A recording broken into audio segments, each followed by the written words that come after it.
अस्सलाम वालेकुम। मुल्की और गैर मुल्की ताज़ा तरीन खबरों और करंट इशू से बाखबर रहने के लिए हमारा चैनल सब्सक्राइब कीजिए।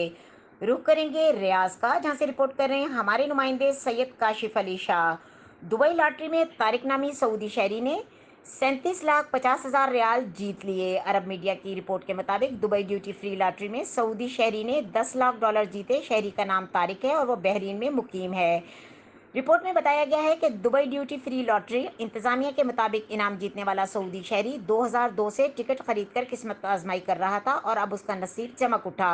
इंतजामिया का कहना है कि बालाखिर मजकूरा शहरी का पहला इनाम निकल आया और ये 10 लाख डॉलर यानी 37,50,000 रियाल के बराबर है। लॉटरी जीतने वाला इस वक्त बहरीन में है। ख्याल रहे कि दुबई ड्यूटी फ्री लॉटरी 1999 में शुरू हुई थी। अब तक 10 सऊदी शहरी पहला इनाम जीतने में कामयाब हुए।